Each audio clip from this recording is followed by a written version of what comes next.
Hey, oozes and bunnies. This is a preview of the most recent Party Planning, an extra podcast that the Join the Party crew makes for our Patreon.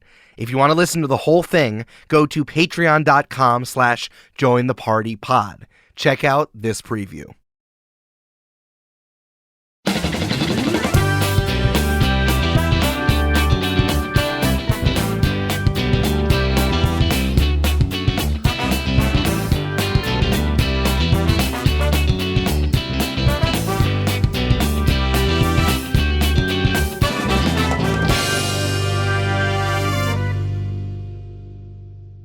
Thank you, Zoom Lady. Thank you, Zoom Lady.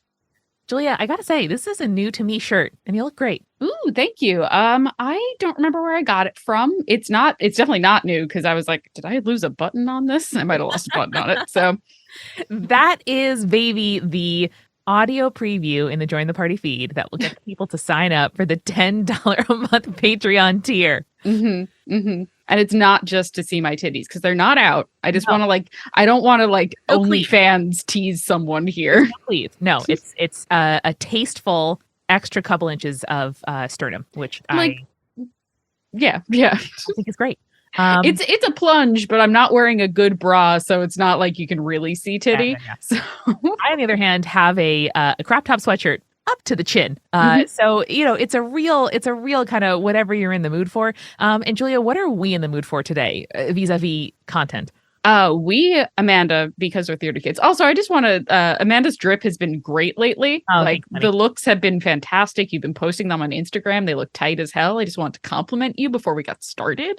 Thank you. I was feeling like a little worm most days. And then Eric said lovingly and sweetly, maybe you can try posting your outfit of the day. That might make you feel good if you put on a happy outfit and made content. And I was like, you know what? You're right. And it's working. Yes, and it is. And now we all get to admire how freaking cute you look. So we're all winning here.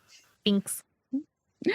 So today, Amanda, you and I, we are two types of nerds. There are two wolves inside us. One of them loves tabletop RPGs. Obviously, that's what we do here on the podcast and in general. And then the other wolf that is inside us is, of course, a 16-year-old who does theater and tech. Yay! That's us. We're theater kids. We've always been theater kids. And we are very lucky that we grew up in a place where we can go see Broadway shows a lot. And now you live in the city where you can see Broadway shows a lot. And I am a train ride away from seeing Broadway shows a lot. Yeah. So cheap. Used to be, you could get it for less than $20, less than $30. Not anymore, but That's a different story. And it's kind of a shame that, live theater is so inaccessible to people who don't have a shit ton of money. But that's, at least we can listen to albums and sometimes watch stuff online. You know what I mean? There are people's sort of lap level in the balcony recordings of almost every show you could ask for, and lots of it's on Tumblr. So if you are into the musical theater, web video has made it much easier than it used to be to get into the game. That is true. If you go to YouTube and type in the name of a musical and then slime tutorial, you'll find a lot of videos that are about 2.5 hours. I'm just saying. How do you, Julia, learn about what the kids are calling piracy these days? Because I will search for musicals and then I will search for videos that are longer than a certain amount of time. And then I'll be like, oh, the Beetlejuice slime tutorial. All right, here we go. You're so smart. I do my best, When Broadway was closed and I was craving that sweet musical vibe, I needed to embrace the ability to see these things while stuck in my apartment. But Julia, how on earth are we going to marry these two fundamental interests of ours? Well, Amanda, I was consulting the Broadway World top 101 characters of Broadway, and I decided, you know what? I'm going to pick 10 of these that I know that Amanda and I have context for and enjoy. And we are going to determine what their D&D class would be. And subclass if we're feeling really frisky about it. Hell yeah, dude. Can't wait. So I have 10 of them. I picked them based on one, things that we could talk about in terms of D&D and stuff. And two, shows that I know that we both enjoy. So let's get started with one that I'm actually really excited about because I'm going to be seeing the show in March when it comes out on Broadway. And that is the character of Sweeney Todd. Hell yeah, dude. Uh, Oh, this is a great one. For our non-Broadway fans, the story of Sweeney Todd is about the demon barber of Fleet Street is the subtitle for that. And it's basically a man who is trying to get revenge on a corrupt judge that did bad things to his wife and also sent him to Australia on trumped up charges. And now he has returned and he's trying to get revenge on this judge by being a barber and slitting people's throats and then turning them into meat pies. Mm-hmm. Yeah, he has a very useful relationship with a fabulous character called Mrs. Lovett, who runs a pie shop, and meat's expensive, even cat meat. So when he has a fresh display, a sort of supply of bodies, they find a very sort of like low waste way to make use of this new resource. Yeah, think of it as thrift, as a gift, if you get my drift. Oh, so good. Oh, Julia. So Sweeney's characteristics are, he is very committed to rightness. I think he is powered by his quest in a way that might lend us toward a magic user. Like Paladin was kind of one of my first thoughts because he is a holy warrior for vengeance. Yes. Well, that was exactly what I was thinking when I wrote down Sweeney Todd, Amanda. I was like, this is a oath of revenge paladin. 100%. Like there's no other way to really approach Sweeney, in my opinion, because he genuinely thinks he is on like the just path, the right cause. Righteous fury is kind of Sweeney's whole deal here. And I think that like this oath of vengeance, not oath of revenge, but the oath of vengeance paladin is exactly what Sweeney's whole vibe is. And I think there's like a certain let me look up Oath of Vengeance real quick. Julia, I have. Thank you. There is a crap load of very cool stuff. So you get to abjure enemy at 3rd level or vow of enmity, meaning you can, like channel divinity against people near you. What I think is really interesting, I think we don't talk about enough. I often look at like 3rd and 5th and 6th level benefits for different subclasses, but how many of us really make it to level 20 in our campaigns? That's true. And in this case, the level 20 feat power you get for an Oath of Vengeance Paladin is Avenging Angel. Come with me on this journey. At 20th level, you can assume the form of an angelic avenger. Using your action, you undergo a transformation. For 1 hour, you gain the following benefits. Wings sprout from your back and grant you a flying speed of 60 feet. You emanate an aura of menace in a 30-foot radius. The first time an enemy enters the aura or starts its turn there during a battle, the creature must succeed on a wisdom saving throw or become frightened for a minute or until it takes damage. Attack rolls against the frightened creature have advantage, of course. And once you use this feature, you can't turn it off until a long rest, which is incredibly funny. You can't turn it off? Oh my God, that's wild. Sorry, I misread that. It says you can't use it again. I'm going to say you can't turn it off. I also really like the idea of like all of your companions have to be like 30 feet away from you for a full hour until you turn it back off again, which is wild, and I love that so much. Yeah, but no, imagine Sweeney sprouting angels, gaining a fly speed of 60 feet, and just like anybody who enters within 30 feet of him is at a tremendous disadvantage.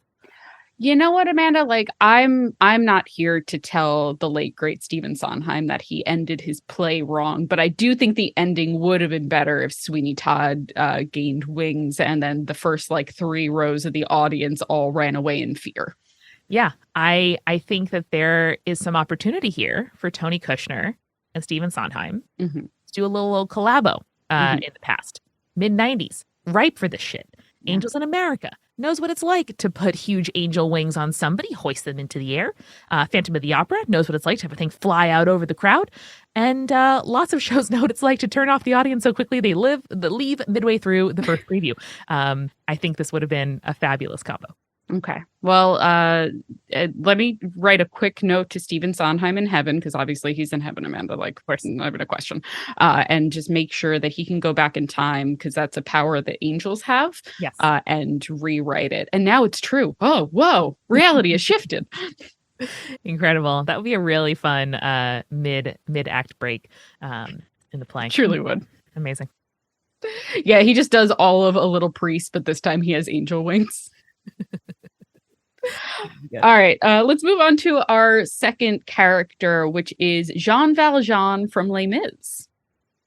Oh, Julie, this is a show I've only seen once, Mhm. and I don't have a ton of background info about. Is this the character who is 24301 or whatever? Yes. And steals bread. Okay, so he steals bread. He's sent to prison. That's not fair, and he's treated badly, and a sex worker dies. That's what I know of Les Mis. Great. That is true. He is treated badly. He gets released from prison. He's on parole for life. He meets a bishop, I think, or some member of the clergy who is like, hey, I'm going to help you turn your life around. I'm going to give you money. You're going to change your identity and now devote your life to God. Also, a fact about Jean Valjean is he is extremely strong. Okay. That's like a plot point. He's like 60 and like lifting carts off of people and stuff like that. Okay. So what class came to mind for you? I'm thinking some sort of barbarian. And I think there might be some sort of like divinity barbarian. Hmm. And I think that would be what I would choose for Jean Valjean. I'm just looking up to see if there is a barbarian. There is the zealot barbarian. So that makes sense to me. I think that would be the way I would go about it. The zealot kind of has some implications that I don't love for Jean Valjean. Well, he's also, fighting like he probably is treated as a zealot in a world where he's asking for what's right, and everyone's like, haha, for sure, no. Yeah, so not gonna happen, guy. In a way, I can see it. Yeah. So a little bit of fun facts about the barbarian zealot. Some deities inspire their followers to pitch themselves into a ferocious battle fury. These barbarians are zealots, warriors who channel their rage into powerful displays of divine power. There you go. That old man strength, baby. That he really does have old man strength, especially towards the end of the show. Now you have me kind of inspired to like read stuff that has like the later level stuff we would never get to play. So famously, Jean Valjean basically like he is tasked with the sex worker who you mentioned who died, Amanda, has a daughter, and he is like kind of divinely tasked by her to like go take care of that daughter, right? And then once the daughter finds true love and gets married, he like goes to a church, like basically goes to a nunnery and is like, I'm dying now. Like my task on this earth is complete now that you are being taken care of by a different man and I can die happily now. And then the sex worker comes back as an angel and takes him to heaven, basically. Oh, fascinating. So the 14th level of the zealot barbarian is called Rage Beyond Death. Sure.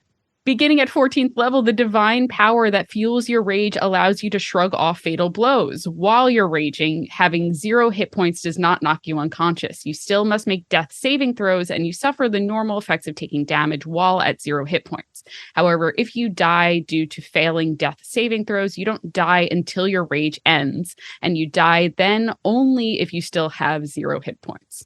Wow. So I feel like, Jean Valjean was just like going through life with 0 hit points, infused with this rage of having to make sure that Cosette is taken care of. And then once she is, his rage ends and he's like, I'm dead now. Can I also put forth from Valdespire Secrets from our friends over at Mage Hand Press? They have a new class called the Martyr, and the description is chosen by the gods to complete a task. Martyrs are set upon a harsh, predestined path requiring constant sacrifice. Martyrs use their hit points to fuel their divine abilities and can supernaturally resist death's embrace. So I think exactly what you're hitting on there. Play a martyr if you want to experience the push and pull of sacrificing hit points for massive damage, only to heal moments later. I love that. That is great. And Valda's Guide, again, at this point, people know we're working on using Valda's Guide stuff to power our campaign 3. Sure is. I love the Martyr class. I looked at it and it was like so freaking tight, right? Like I had so many like character ideas looking at the Martyr class. And so it's really cool to like kind of see that in action. And Jean Valjean 100% would be a martyr. 100%. It's not even a question.